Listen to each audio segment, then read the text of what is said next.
The New York Jets just got a devastating injury update as one of their prized free agent pickups has an injury, but there is a silver lining as a new New York Jets, maybe even future star rookie, is going to have more opportunities. We have to break it all down. What's up, guys? I'm Matt Long. Welcome to Jets Football 365. If you're a New York Jet fan, hit that subscribe button. But getting into the news for today, coming from CBS Sports, head coach Aaron Glenn confirmed Monday that Cisco pectoral will miss the remainder of the season from Rich Cimini of ESPN. The Syracuse product will undergo surgery after sustaining a torn pectoral in the Jets' Week 8 win over the Bengals, so it's no surprise that he'll miss the rest of the year. Cisco played 499 defensive snaps over New York's first 8 games this season, recording 41 total tackles and 1 pass defended. Tony Adams is likely to step in and start at free safety while Cisco is sidelined. So, Andre Cisco was picked up from out of free agency over the offseason. The Jacksonville Jaguars decided they didn't want to re-sign him. The New York Jets decided we did want to sign him. And he played solid for us through the 8 games that he was available for. Unfortunately, tearing a pectoral muscle, which means the New York Jets will have to find new options in the secondary.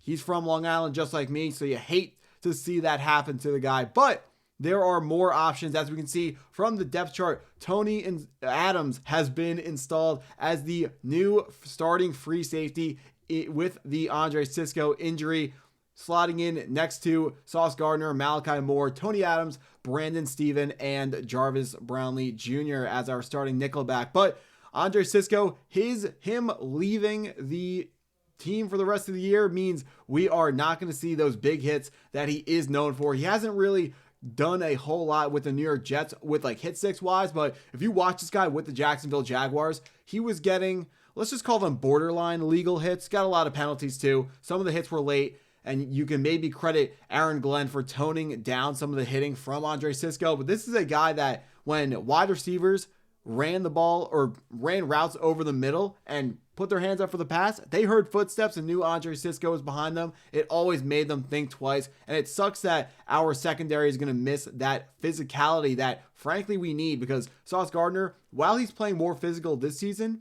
he's not really a physical corner. That's not his game. 6'4", lanky guy, skinny guy.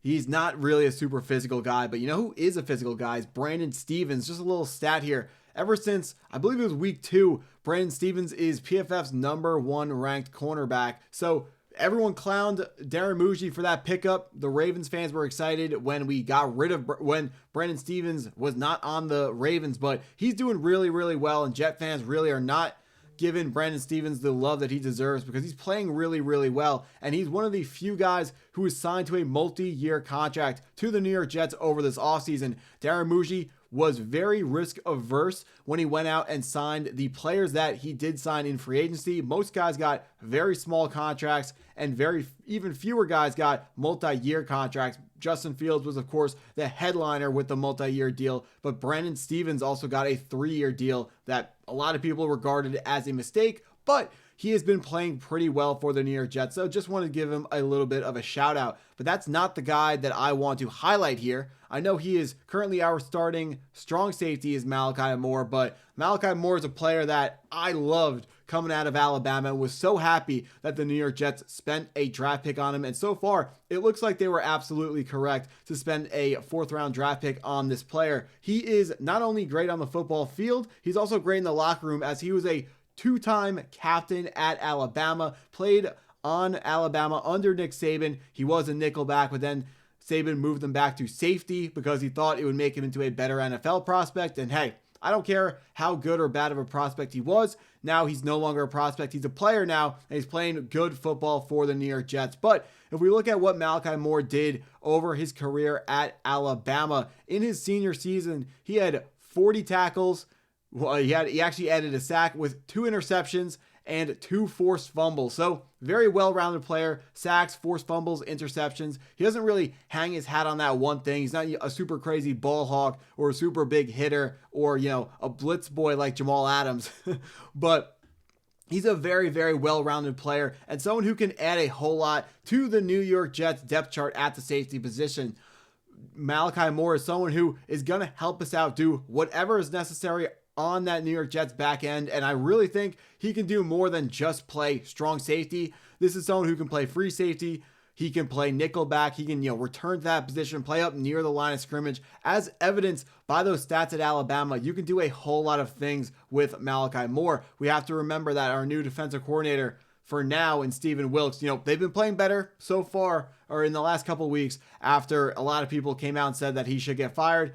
Not sold on him coming back next season, but we're going to see. But while we do have Stephen Wilkes as our defensive coordinator, we know he likes to bring blitzes, and he likes to bring exotic blitzes. And there's few blitzes are less exotic than bringing a safety down into the box and rushing a safety. And that's another element of Malachi Moore's game that he brings to the table when it comes to playing football, and when it comes to being a player who's very multiple, who can be used in a whole lot of different ways by our defensive play caller. And also, being that two-time captain at Alabama, he's a smart guy off the field, not a head case, or also on the field, not committing penalties, off the field, not doing dumb stuff that's going to get him suspended, fined, just anything that could be an overall detriment to the team. Aaron Glenn has preached the mantra, move in silence, and this is a player who is going to be, he's going to be moving in silence off the field as well. He's not going to be making, just ridiculous errors that are going to put the New York Jets in the media for bad things.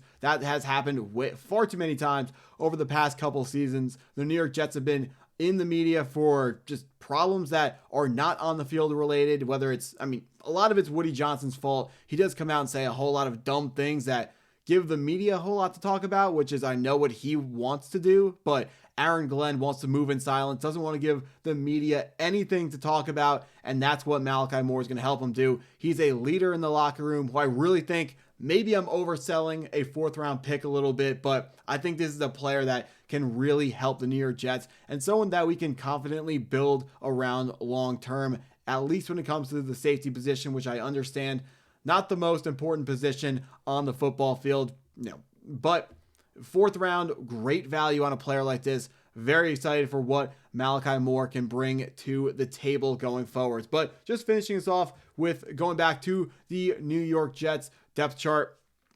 We need Sauce Gardner back from that concussion after a one game, or after coming out of the game early and then having a bye week. You would expect Sauce Gardner to be back for our matchup this weekend against the Cleveland Browns, but you never know with concussions. They're tough. They're tough to diagnose. They're tough to predict what's going to happen. Everyone reacts to it differently, which is the problem. And when you have more concussions over your career, they have a cumulative effect. And Sauce Gardner maybe has had concussions in the past that we don't know about because it's hard to diagnose. You never really know. So hopefully we get our guy Sauce Gardner back, because if this defensive back group can put the clamps on Jerry Jeudy and Harold Fannin Jr. and David Njoku versus the Cleveland Browns, Dillon Gabriel should have a very tough day, and they don't really have that much of an offensive line, so we should be able to get after whoever the starting quarterback is for the Cleveland Browns. I believe head coach Kevin Stefanski, before their bye week, which was week 9, their week 8, he announced that Dillon Gabriel would still be the starting quarterback for their next matchup. And if that rings true, Dillon Gabriel hopefully will be under a lot of pressure for that entire game. But we're going to see if Malachi Moore can step up, make some, maybe get an interception, and we'll see what happens. But that's what I got for this video. If you stuck around this long, appreciate you watching the video. Hit that like button if you haven't already. Hit the subscribe button if you're new to the channel, and go Jets.